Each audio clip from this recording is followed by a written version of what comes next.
It was a rough day on Friday, I have to tell you. We did something a little bit different, a little bit new here at Emmanuel. When we had the large cross standing here in front of the church where you see the Paschal candle standing now, I invited people to bring a loss to that cross. Someone or something that represented life not as they wanted it to be, but represented a sadness or a grief or a regret that they had in their lives. And gradually in the darkened church, people began to bring things up, or just themselves. And I was sitting there in my usual place, and I was looking at the group of pictures and things piling up a little bit, and then people coming, just bringing themselves. Many of them overcome with emotion, as is appropriate on Good Friday. And the thought occurred to me, I said, God, how are you going to raise all this up? Because there was so much grief in the room. And it was a real sadness at the things that we had lost. And then I thought, this is just what we had around the cross Friday night, just represented the people that had come here to worship that night. And still it seemed like there was plenty of loss there. And that loss became the mountain that held the cross. And then I thought about the loss that was maybe unexpressed, and the loss that could go out from this place and just spread out to the losses that we feel as human beings. And I realized that if the cross is built on those losses, then Golgotha, the mountain where the cross was placed, becomes the highest mountain. We have our losses that we carry with us, that we find hard to let go. It was a rough day, a good day, I think, a day of transformation. But it reminded me that it's been a rough year. It's been a rough year here at Emmanuel. Just this past weekend, I couldn't believe when I opened my email yesterday about those saints who had gone on. I felt like I should get out of the way because people were like running for the exits. They knew it was Easter and they couldn't wait to get there. And so I heard about our nursery school teacher, Kathy Carpenter, and her beautiful heart giving in to the disease that had so afflicted her over the past year.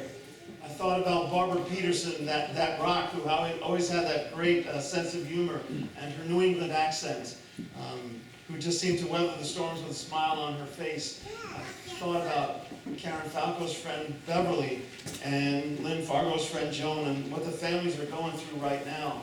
And then that just kind of extended, and I thought about the losses of our own congregation over the past year. And some really solid pillars of our church. Ruth Pearson, Rosemary Wildman, Reverend Cliff, Pastor Jack. Great losses that we experienced together as the people of God. And then I thought about the others too. Harry, Louise, Marguerite, Carmino, Jeannie, Eleanor, Ron, Judy. Great losses that we have suffered. People that we loved and got used to spending time with no longer in our midst. And that again is just representative of what we have experienced as a congregation in the past year. And then there are your own losses that you no doubt carry with you. And think about that, and multiply that by the number of people here in this community, in this state, in this country, in this world. And the sense of grief and frustration that we feel because of that reality. And then I guess while I was going down that road, I went even further, because that's how the mind works sometimes. And I thought about the cruelty that we perpetrate on one another. The attacks in Brussels recently, the attacks on the Ivory Coast, where 22 people at a resort died as a result of terrorism and violence. And again, just the tip of the iceberg. And how do we keep from becoming overwhelmed by all this reality? How do we keep from defining ourselves by what we've lost rather than what we've gained? How do we not get stuck as God's people in Good Friday and move instead to this day, to the promise of this day, to what God has done in and through Jesus the Christ for our sakes? How do we embrace that reality? I suspect the disciples were feeling the same way, if not worse. They had so much hope in this man Jesus. Such confidence in what he could do for them and for their lives and for their people. It wasn't personal only, it wasn't communal only, it was national. It was even global. And then, on that Friday, they stand before the cross, or they run away and hide, and all they're thinking about is loss. And sure enough, a few days later, the women come to the tomb, and they are prepared for life as usual, to commemorate, to show their devotion to a loss. They come with their spices, ready to prepare the body which has already been buried. They didn't have a chance beforehand, so they'll do it now. Imagine, if you will, walking with those women. Early in the morning, at your first opportunity. And you get to that tomb which you have marked in your mind, which is the one that belongs to Jesus. And you're ready to do for him the last act of devotion. And you approach the tomb, and you find the stone, a great huge stone, rolled away. Maybe you think, this is a stroke of luck. We won't have to find anybody to roll the stone away for us. Now we can go in and prepare the body. Until you look and see that the body's not there. And your heart, if it's possible, sinks even a little lower. Not only did they crucify him, but now someone has stolen the body as a last gesture of insult and offense. At the right moment, and this is how God works, at the right moment, two men in dazzling clothes speak to the women. What are you doing here? Why are you looking for the living among the dead? Don't you remember what he said to you? How all this was going to happen? And the punchline, do you remember that too? You guys know people who try and tell a joke and they forget the punchline? And you're with them right up until the end and they go, I don't remember how it ends. And there's this big letdown. Well, that's kind of how the women were. The angel says to them, don't you remember? He told you over and over and over again. But don't you remember the punchline that he would be raised from the dead? Don't you remember? And all of a sudden they do remember. I love the way Luke tells the story, don't you? The angel says to them, don't you remember? And all of a sudden they go, they do remember. Well, of course, the angel just told them. I would have remembered too. Why didn't they remember before that? Because they had closed that place off in themselves. They had closed themselves off to that reality. What they saw in the cross was a dead end. It's over. We'll do what we can, and then we'll go on with life as best as we can. As best as we can. But when they got to that tomb, when they met those men in dazzling clothes, when they ran to tell the others what they had discovered, that dead end became a doorway. I think the stone didn't merely roll away from the tomb. I think God blew it out. Because God was doing something new. God was promising something new to God's people. Something that we need to know. That dead ends are not dead ends. That they're doorways. That there's one doorway. God has made a new opportunity. Done something new for God's people. Promised us life in the midst of death. Given us that promise. The women run to the disciples. They're so excited about this good news. Everything they thought had been shattered and destroyed now looks like it's alive again. In the dead earth, there's potential for life. In the depth of their hopes, there's potential for new hope. And so they run to the disciples and they say, we've got good news, we've got good news. Jesus had been raised from the dead just like he said. And they listen. And consider the words of the women an idle tale. Gossip. Hysterical women. Unreliable witnesses. What do they know? They couldn't even collect themselves enough to go and do the job. Here they come running back with the spices still in their arms. Only Peter, probably because he's the most curious and impulsive of the disciples, gets up, runs to the tomb, and notices that it is in fact empty. What we understand is that for the disciples, for the believers, for the followers of Jesus at that moment, an empty tomb was not testimony enough. It began to pique their curiosity. It made them wonder and fear, but still their minds were set on a dead end. A dead end. And God opened the doorway. But they couldn't see it yet. They were still in the midst of their grief and confusion and deep fear of who might be next.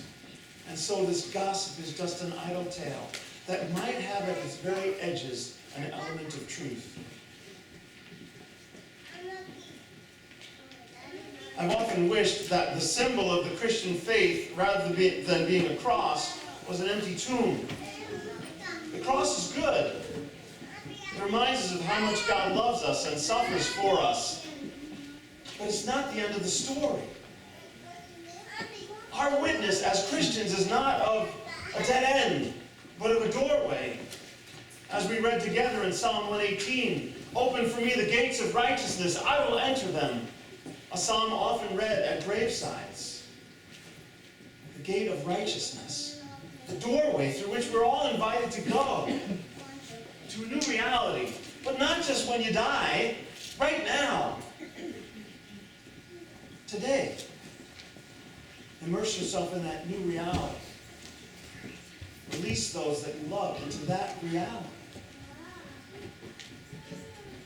I was thinking when I heard about the attacks in Brussels and also the attacks on the Ivory Coast, which apparently were targeted at Christians, because as those gunmen walked through the crowds at the beach, they would say to people to testify to their faith. And if they did not say their Muslim prayers, they were shot. I was thinking, how do you know a true faith from a false one? And by that I mean militants from faithful followers of any religion. Look what happens to these disciples. Peter and the others, the followers of Jesus. Look what happens to them. They become victims of state-sponsored terrorism. Peter begins to proclaim that in fact this Christ has been raised from the dead by the power of the Father. And because he proclaims that truth, the authorities get angry with him. We thought we had taken care of this. We thought we had put this rumor to death. And yet here it is popping up again and made even more ridiculous by saying that he's been raised from the dead. And so begins the destruction of the Christians. But if you were believing in a lie, would you die for it? That's the amazing thing about this faith. People throughout the centuries have died because they knew that God was making a doorway in what the world was labeling a dead end. They knew that God could bring life even out of the most lifeless and horrible situation. They knew that death was not the end, but that there was something more and greater waiting for them. And so because of that deep conviction, they offered themselves up as victims of that state-sponsored terrorism. We know that in the early Roman Empire, after the Christians had begun, it became a social gathering to put them to death as people would come around and watch, and that would be their entertainment. You'd think after a while they'd run out of people, but the Christians kept coming. Because basically what they said is the same thing that Jesus said to Pilate when Pilate says, "Don't you know that I have the power to release you or the power to put you to death?" Jesus said to Pilate, "You haven't got that kind of power." And Peter said to the religious authorities and to the government authorities, "You haven't got that kind of power. Because where you're seeing a dead end, I'm seeing a doorway. Where you're seeing getting rid of a problem, I'm seeing witnessing to the truth that is the depth of human life and all of creation. That God is God, and my hands are in God's hands, my life is in God's hands, and there's nothing you can do about that. Death is not the end. It's a new beginning." And those Christians were running for the exits because they saw the reality beyond this life. They saw the doorway at the end of the dead end. Why do we keep bricking that up, I wonder? Why do we keep pretending that it's really a dead end? I was thinking about, as I mentioned, people who are militants as opposed to religious people who follow their faith sincerely. And this is the distinction that occurred to me. That if you take your faith seriously and believe in the truth as Christians of this resurrection, then you are not afraid to die. But if you are a militant for the faith, if you only see your own power in your own hands, then as a person of the faith, you are not afraid to kill. And there's the difference, sisters and brothers. Militants aren't afraid to kill. Followers aren't afraid to die. And in that difference is all the difference. In investing our hope in God, we see doorways all over the place. New life, hope, transformation for those we have loved, for those we still love, for those we release into God's care.